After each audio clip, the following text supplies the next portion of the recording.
diniklara ng Vice Presidente na siya ay kumontrata na ng isang tao para patayin ang Pangulo ng Republika ng Pilipinas, ang unang ginang at ang dating Speaker ng House of Representatives.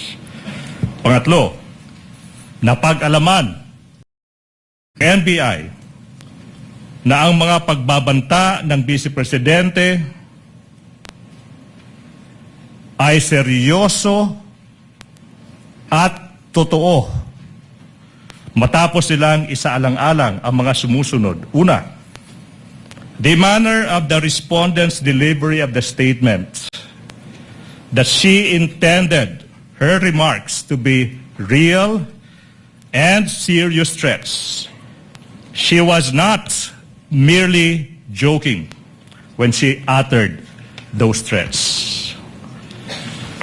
Pangalawa, mga kababayan, even before that fateful press conference on November 23, 2024, bago yung press conference na yan,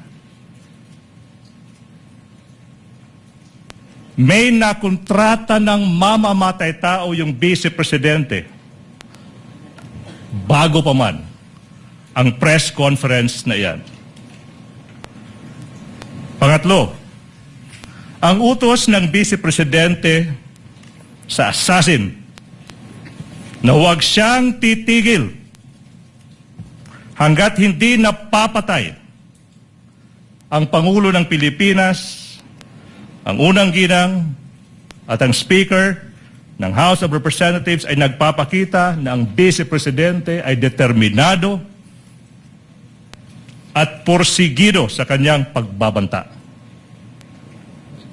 Number 4, the result of the investigation and after determining that the respondent's threats are serious and real, led the NBI to file complaints for 3 counts of grave threats and 1 count of inciting to sedition.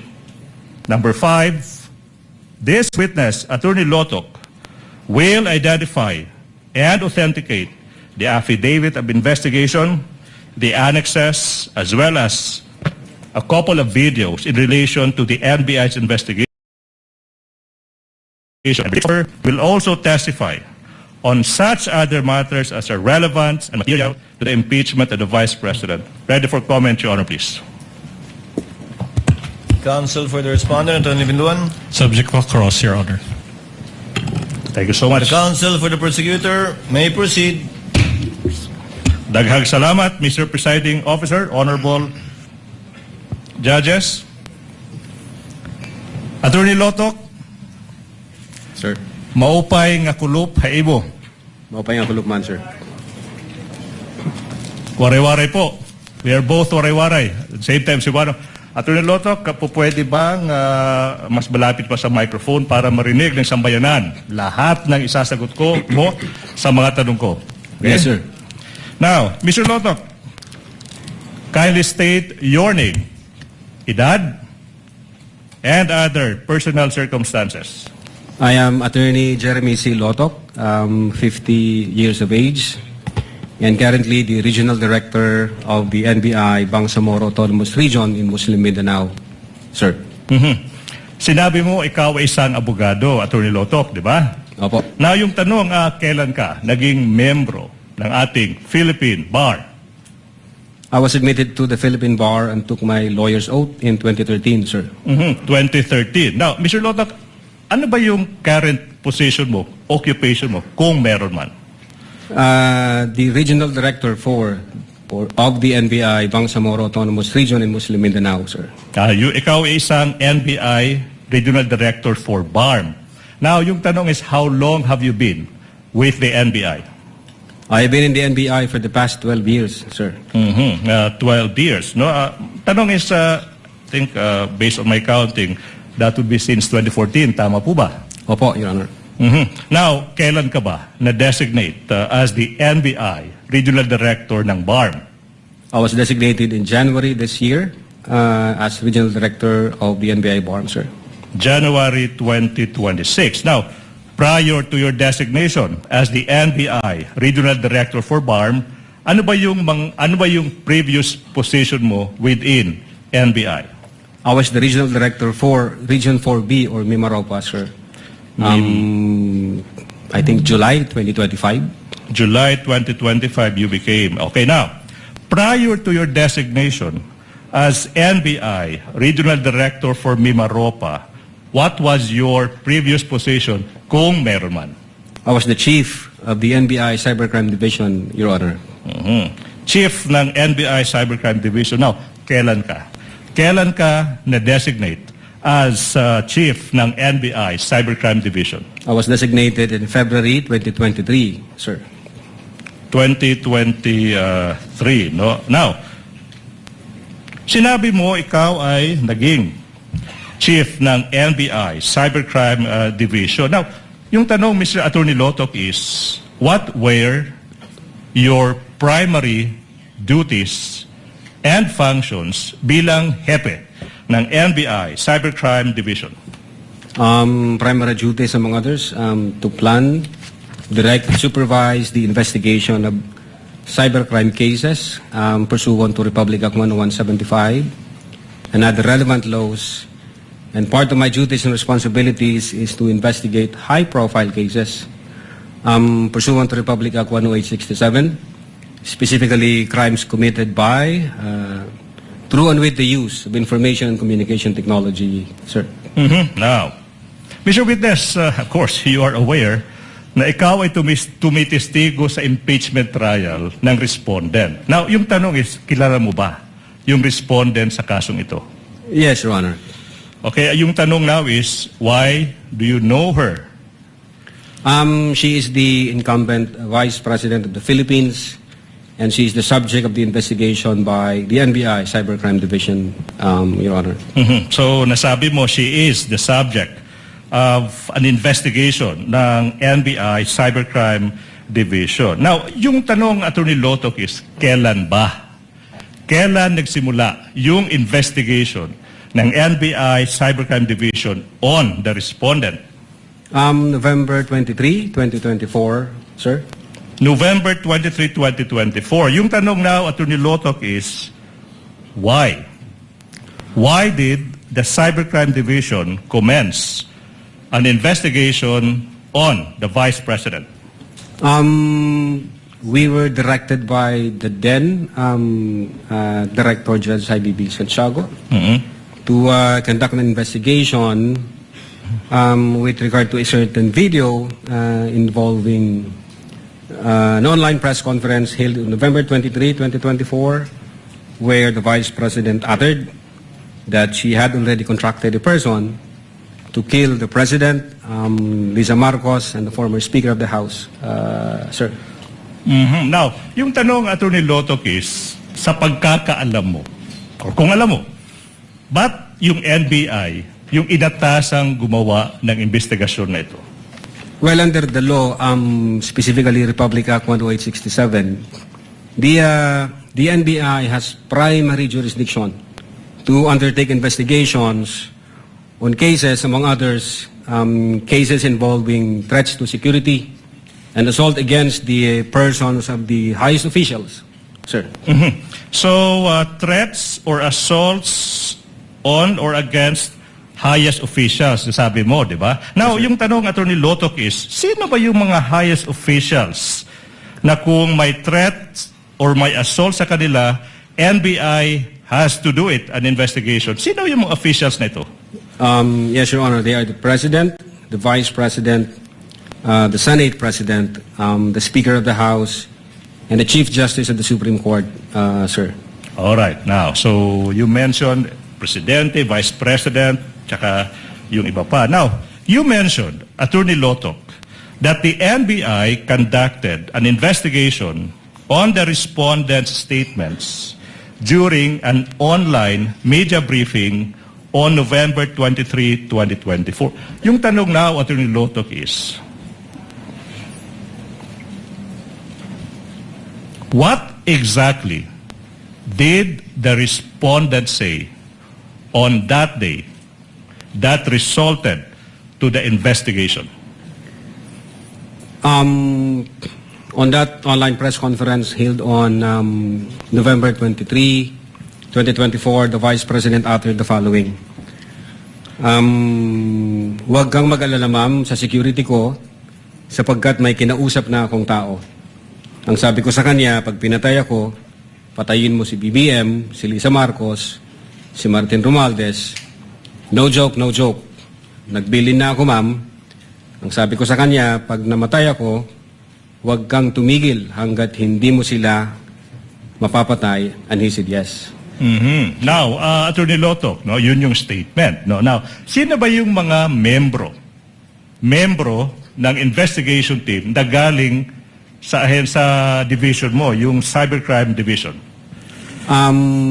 We have Attorney Van Angluben, the then Executive Officer for Operations ng Cybercrime Division. Attorney Vanessa Asuncion, the Executive Officer for Administration back then. John Mark Calilong, the agent on case, and myself, Your Honor. You mentioned Agent John Mark Calilong, Yes, Your Honor. the same person who testified before you. Yes, Your Honor. Now, Mr. Witness, how did your division commence the investigation? I instructed the team, specifically Agent Calilong, that for this particular case, we have to follow the 5 phases or stages of cybercrime investigation, sir. So you instructed John Mark Calilong to follow 4 stages of the investigation? The team and John Mark Calilong, sir. Now, you mentioned, Attorney Lotok, yung 4 stages ng Cybercrime Division for the information ng ating honorable judges sa kanyang publiko. This is the question now. Ano ba yung 4 stages ng investigation na ito? Yeah, Your Honor. For that particular case, first, the identification and preservation of the digital evidence, the collection and hashing of that same digital evidence, that's the second phase, the analysis and attribution phase, the third one, and then the legal evaluation and case filing as the final phase, sir. So these are the 4 stages. Now, if you know, what was Agent Calilong's response, and if any, sa naging instruction mo sa kanya na sundin yung 4 stages ng cybercrime investigation? Well, he said yes, and then he proceeded to identify. He proceeded to identify and preserve. Sorry, continue. Identify and preserve the digital evidence in question, sir. Now, you said and that you instructed Agent Calilong to identify and preserve, na mention mo, digital evidence. Yung tanong now is, what is this evidence that you are referring to? It refers to a certain video, Your Honor, involving an online press conference held on November 23, 2024, which was streamed through the Facebook page of one Attorney Herminio Lopez Roque Jr. or Harry Roque, Your Honor. So it was the Facebook page of Harry Roque who live streamed the video? Yes, Your Honor. Okay, now, Mr. Witness, after Agent Calilong identified and preserved yung sinasabi mong video, which you said is the first stage of the investigation, ano yung nangyari after that, kung meron man, tsaka kung alam mo? Yes, Your Honor. The agent on case proceeded to collect that digital evidence and generated hash value on that digital evidence, and at the same time stored that in a data carrier, Your Honor. Alam mo, Attorney Lotok, this is the first time na narinig natin yung term na hash value. And I think it's just proper na yung next question ko para malaman ng publiko, Attorney Lotok, ano ba yung hash value na yan? Well, under the under the implementing rules and regulation of Republic Act 10175 or the Reorganization and Modernization Act of NBI, hash value refers to a mathematical algorithm applied to the information like the file, the physical disk, or the logical disk, in this case, the digital evidence, thereby creating a digital fingerprint or DNA for that information or digital evidence, Your Honor. So to create a fingerprint for the video, is that what you're saying? Yes, Your Honor. In this case, the video. All right. Now, Mr. Witness, after the identification, preservation, collection, and hashing, so far these are the two stages, what happened next, if any, in relation to your investigation on the Vice President's statement? We proceeded to the analysis and attribution phase. Now, ano yung nangyari kung meron man, tsaka kung alam mo, in this analysis and attribution phase? In the analysis, we established the intent, the motive, the capability of the Vice President to carry out the threat she mentioned, as well as we proceeded to identify the individuals present in that press conference on November 23, 2024, sir. Okay, so sinabi mo, you proceeded to identify the different individuals in that video. Siguro yung publiko, they're now interested. So, what happened?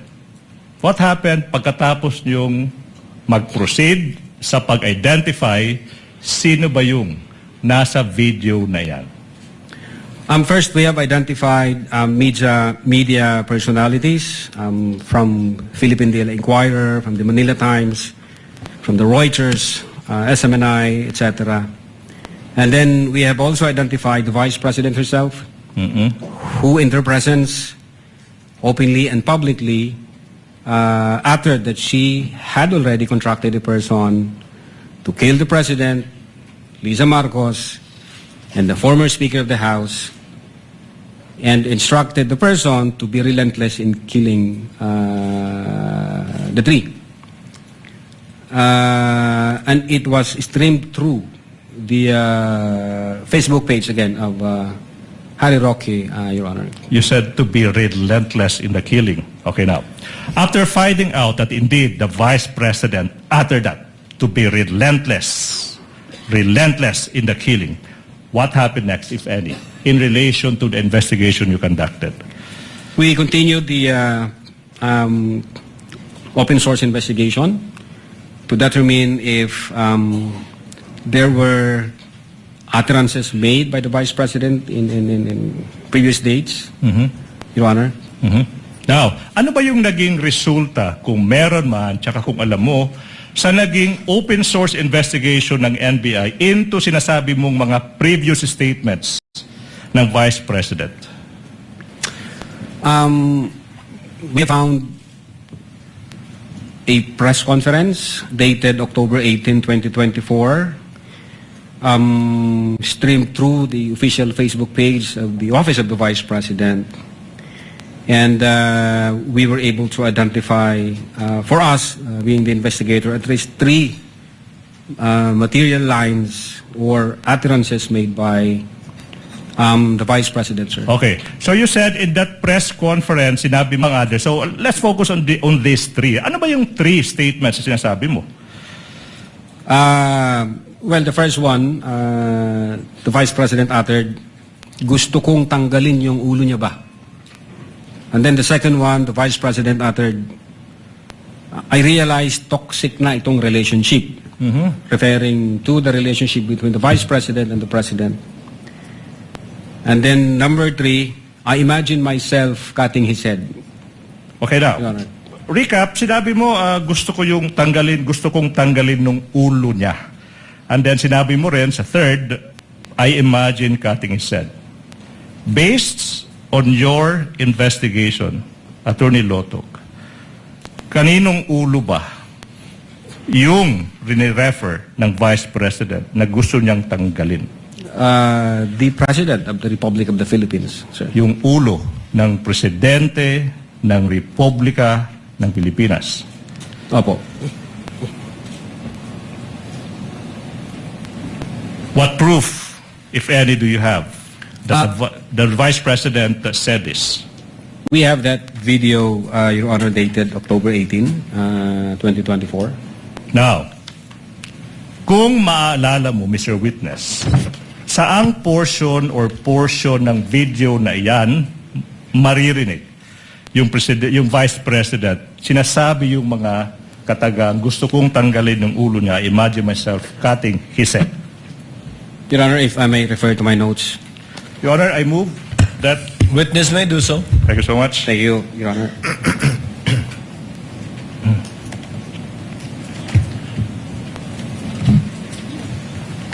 Your Honor, may my co-counsel be allowed also to peruse such notes, Your Honor? Yes, counsel for respondent may observe as the witness peruses his notes. Your Honor, may we also be allowed to do the same through Similar Attorney order Stephen with Magalon? respect to the counsel for the prosecutor.